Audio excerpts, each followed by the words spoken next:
विद्यार्थियों, आज हम संयुक्त राष्ट्र संघ के बारे में अध्ययन कर रहे हैं और संयुक्त राष्ट्र संघ के अंतर्गत जो उसके 6 अंग हैं उन अंगों में से महासभा के ऊपर आज हम अध्ययन कर रहे हैं कि महासभा का क्या महत्व है और महासभा का क्या कार्य है, किस प्रकार से उसका गठन होता है, इस पर हम आज बात करेंगे।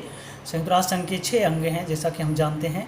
महासभा है, सुरक्षा परिषद है, अंतर्राष्ट्रीय न्यायालय है, सचिवालय है, आर्थिक सामाजिक परिषद है, न्यास परिषद है। ये 6 अंग हैं संयुक्त राष्ट्र संघ के। महासभा के ऊपर आज हम अध्ययन कर रहे हैं और महासभा जिसकी जो प्रतिष्ठा है वो निरंतर बढ़ती चली जा रही है अंतर्राष्ट्रीय स्तर पर संयुक्त राष्ट्र संघ के अंतर्गत। और सभी देश इसकी जो विचार विमर्श है, इसके जो निर्णय हैं, इसमें जो मीटिंग होती हैं, उन सबको ज़्यादा तवज्जो देते हैं। तो इस वजह से महासभा का जो महत्व है वो बढ़ रहा है और बढ़ता गया है। जैसे कि द्वितीय विश्व युद्ध के बाद में सुरक्षा परिषद को शांति सुरक्षा बनाए रखने के लिए प्रमुख जिम्मेदारी दी गई थी, किंतु वो अपने काम को उतने सही तरीके से नहीं कर पाई थी, क्योंकि बार बार वीटो का प्रयोग किया जाना और लिमिटेड सदस्यों की, उसमें स्थायी सदस्यों का रोल इत्यादि, इन सब चीज़ों की वजह से वो सक्षम निर्णय नहीं ले पाई थी। और इस वजह से जब भी कोई अंतर्राष्ट्रीय समस्या पैदा हुई, कोई निर्णय लेने की बात हुई या अंतर्राष्ट्रीय समस्या का विचार विमर्श करने, उसका समाधान ढूंढने का जब मैटर आया, तो महासभा ने इसमें इनिशिएट किया और उसने काफ़ी महत्वपूर्ण कदम उठाए। और इस कारण से जो महासभा है उसका महत्व बढ़ता चला गया। जैसा कि महासभा, और इसी वजह से महासभा को विश्व का एक उन्मुक्त अंतःकरण माना जाता है विश्व का, और इसको एक विश्व संसद भी के रूप में भी जानते हैं। मानव समाज की चेतना केंद्र भी इसको कह सकते हैं, मानव का पार्लियामेंट, संसद कह सकते हैं, अंतर्राष्ट्रीय नैतिक और राजनीतिक मंच कहा जा सकता है। और क्योंकि हर सदस्य देश को उसके अंतर्गत जब इसकी मीटिंग हो रही होती है, इसका अधिवेशन हो रहा होता है, उस अधिवेशन में अपनी बात को स्वतंत्र रूप से रखने का मौका मिलता है, मंच मिलता है, और किसी भी समस्या पर विचार करने के तरफ विश्व जनमत को आकर्षित किया जा सकता है और अंतर्राष्ट्रीय स्तर पर समस्या को उठाया जा सकता है और उसके समाधान ढूंढे जा सकते हैं। तो इसलिए महासभा जो है वो एक महत्वपूर्ण अंग हो गया है वर्तमान समय में। तो जो महासभा है उसके अंतर्गत जो प्रतिनिधित्व होता है, तो वो सारे जो सदस्य देश होते हैं उनका प्रतिनिधित्व होता है, और इसमें प्रत्येक देश के 5 प्रतिनिधि बन कर के उसमें भाग ले सकते हैं। 5 प्रतिनिधि नियुक्त किए जाने का अधिकार प्रत्येक देश को है, और 5 प्रतिनिधि इसकी जो बैठकें होती हैं उनमें भाग ले सकते हैं। किंतु जब मतदान करने का मौका आता है तो एक देश का एक ही वोट पड़ेगा। ये है, 5 के 5 उसमें वोटिंग नहीं करेंगे, केवल एक मत को दिया जाएगा, एक ही वोट को दिया जा सकेगा।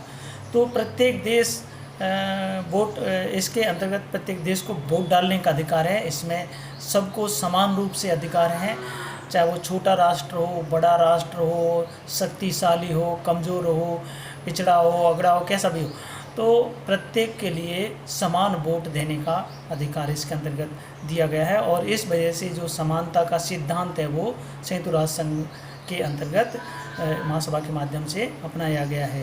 तो स्टार्टिंग में जब हुआ था, संयुक्त राष्ट्र संघ की स्थापना हुई थी, उस समय केवल 51 सदस्य देश थे, और वर्तमान में इनकी संख्या बढ़ते बढ़ते 143 हो गई है, तो 193 हो गई है। तो इसलिए इसका जो महत्व है वो निरंतर बढ़ता जा रहा है। तो ये जो महासभा होती है वो एक विश्व लोकमत को बनाने का कार्य करती है, विश्व लोकमत का प्रतीक होती है, और उस अंतर्राष्ट्रीय आवाज़ का प्रतिनिधित्व ये करती है।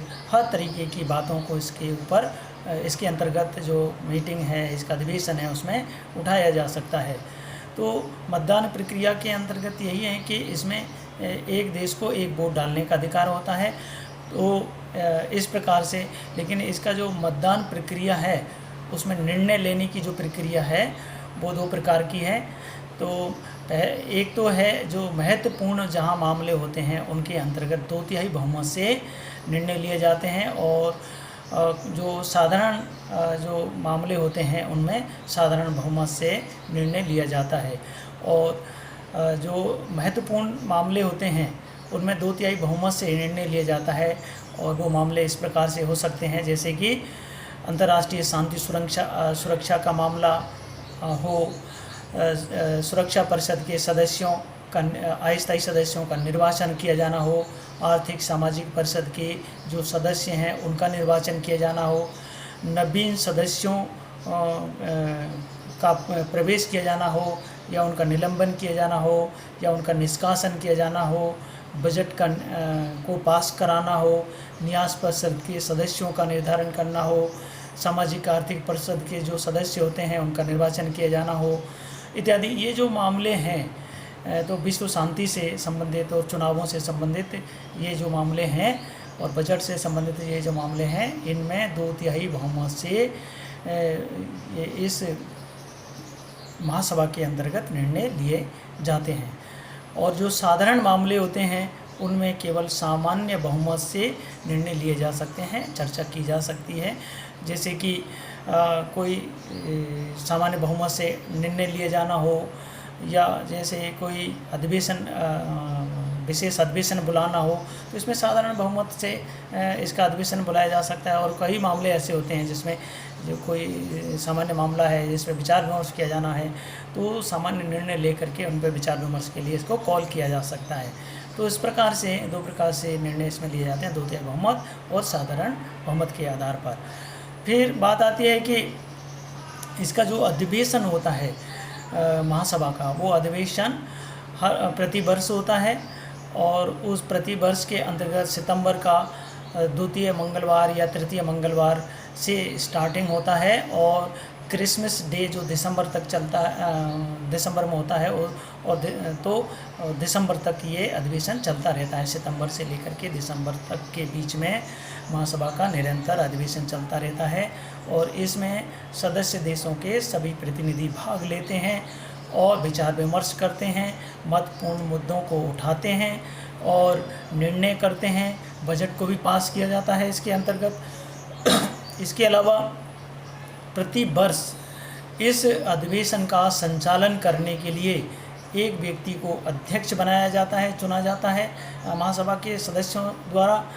21 जो होते हैं उनको उपाध्यक्ष के रूप में चुना जाता है, और 6 जो मुख्य समितियां हैं उनके सभापतियों का भी इसके अंतर्गत निर्वाचन किया जाता है।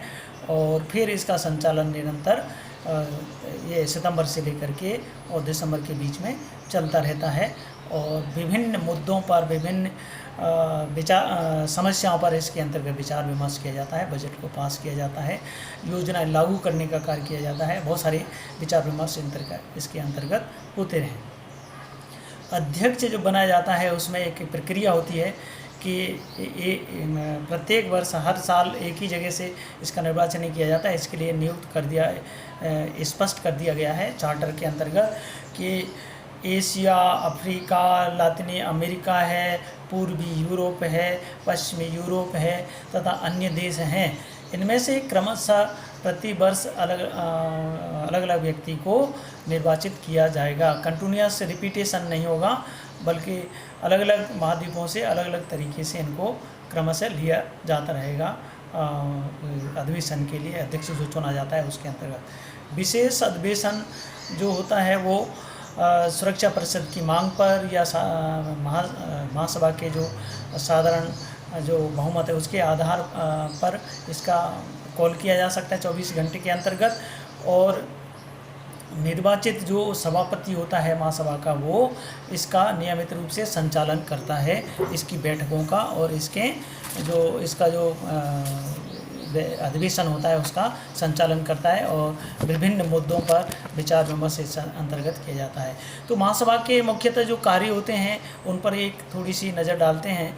तो सबसे महत्वपूर्ण जो कार्य होता है वो 3-4 प्रकार के भागों में इसके कार्यों को बांटा जा सकता है। जैसे ऐच्छिक कार्य है। कुछ कार्य ऐसे होते हैं जो ऐच्छिक होते हैं, इसके लिए अनिवार्य नहीं होते हैं, इनके ऊपर इसके लिए वो अनिवार्य तौर पर थोपे हुए नहीं होते हैं, तो वो ऐच्छिक होते हैं। और कुछ कार्य ऐसे होते हैं जो कि महासभा के द्वारा ही किया जाना ज़रूरी होता है, जैसे उनको अनिवार्य कार्य कह सकते हैं। और कुछ कार्य ऐसे होते हैं जो सुरक्षा परिषद के साथ में मिल करके इसको संपन्न करने होते हैं। और इसके अलावा कुछ निर्वाचन से संबंधित कार्य होते हैं, उनको भी इसके द्वारा किया जाता है। ऐच्छिक विषयों में मूलतः हम देख सकते हैं कि शांति सुरक्षा का जब मामला हो तो उस मामले को महासभा के अंतर्गत भी विचार विमर्श किया जा सकता है। अनिवार्य नहीं है, लेकिन किया जा सकता है। जब सुरक्षा परिषद उस पर सही तरीके से निर्णय नहीं ले पा रही हो, या सुरक्षा परिषद के अंतर्गत वो विचार विमर्श उसके अंतर्गत हो रहा हो, तब भी ये महासभा के अंतर्गत भी इस मुद्दे पर विचार विमर्श हो सकता है, लेकिन वो निर्णय लेने का अधिकार उसको नहीं होगा। सुरक्षा परिषद जब पंगु हो जाती है तब शांति सुरक्षा के लिए इसके अंतर्गत विचार विमर्श किया जा सकता है और निर्णय भी लिया जा सकता है। सामान्य मामले में नहीं लिया जा सकता। और निरस्तीकरण से संबंधित जो कार्य हैं उन पर भी विचार विमर्श महासभा के अंतर्गत किया जा सकता है। दुनिया के विभिन्न जो सदस्य देश हैं उनसे भी सहयोग लिया जा सकता है कि भाई इसमें सभी देश मिल करके सहयोग करें। अनिवार्य कार्य जो मुख्यतः होते हैं वो जैसे संयुक्त राष्ट्र संघ के बजट को पास करना है, सुरक्षा परिषद के जो और विभिन्न एजेंसियों की जो रिपोर्ट है उनको लेना है, विभिन्न अंगों की रिपोर्ट लेनी है, वार्षिक रिपोर्ट को लेना है, उनकी जांच करना है, उसका निरीक्षण करना है, उसमें सुझाव देना है ये। और अधिवेशन के जब अधिवेशन चल रहा होता है इन सब पर उसमें विचार विमर्श होता है। तो इसके अलावा जो आर्थिक, सामाजिक, सांस्कृतिक क्षेत्र में, स्वास्थ्य के क्षेत्र में विभिन्न अध्ययन दल बनाए जा सकते हैं, जांच पड़ताल की जा सकती है, विभिन्न सिफारिशें इसके द्वारा दी जा सकती हैं, तो वो भी कार्य इसके द्वारा किए जा सकते हैं। बिना रंग भेद और जाति भेद के, धर्म के ये मानव अधिकारों को दिलाने के लिए सलाह दे सकती है और उचित कार्रवाई कर सकती है महासभा के अंतर्गत। और विश्व की सारी दुनिया को स्वतंत्रताएं मिलनी चाहिए, मानवाधिकार मिलने चाहिए, उसके लिए सहयोग के कार्यक्रम चलाए जा सकते हैं। इसके अलावा अधिवेशन में जो होता है वो बहुत सारे मुद्दों पर विचार विमर्श भी किया जाता है। तो इस प्रकार से जो है न्यास परिषद के सदस्यों का निर्वाचन करना है, सुरक्षा परिषद के सदस्यों का निर्वाचन करना है, ये सब चीज़ें भी संयुक्त रूप से सुरक्षा परिषद के सदस्यों के साथ में या सुरक्षा परिषद के निर्णयों के साथ में महासभा के अंतर्गत भी निर्णय लिए जाते हैं। तो तीसरे प्रकार के जो होते हैं वो संयुक्त कार्य होते हैं, और संयुक्त कार्य के अंतर्गत सुरक्षा परिषद के साथ मिलकर के कार्य करती है। जैसे सुरक्षा परिषद के 10 अस्थायी सदस्यों का निर्वाचन किया जाना हो, आर्थिक सामाजिक परिषद के सदस्यों का निर्वाचन किया जाना हो, न्यायालय के जो न्यायाधीश होते हैं उनका निर्वाचन किया जाना हो, नए सदस्यों को प्रवेश दिया जाना हो, निलंबन किया जाना हो, निष्कासन किया जाना हो, और विभिन्न देशों के जो बजट है उसका अंश निर्धारण करना हो, अंशदान निर्धारण करना हो है। तो और इसके अलावा किसी को वोट डालने से वंचित करना हो, किसी देश को वोट डालने से वंचित करना हो, तो इसके अंतर्गत जो है वो जो निर्णय लिए जाते हैं वो सुरक्षा परिषद की सलाह पर महासभा के द्वारा 2/3 बहुमत से लिए जाते हैं। सुरक्षा परिषद पहले उस पर निर्णय देती है, फिर उसके बाद में महासभा में भी उसको पारित किया जाता है। तो इस प्रकार से जैसे महासचिव का जो चुनाव है वो भी, उसमें भी संयुक्त रूप से इनकी सहमति होती है सुरक्षा परिषद और महासभा की, तभी जा कर के वो चुना जाता है। तो इस प्रकार से विभिन्न प्रकार के महासभा के कार्य होते हैं। ये कार्यों से संबंधित हमने आज बात की, उनके गठन से संबंधित बात की, और भी आगे बात करते रहेंगे। आज इतना ही, धन्यवाद।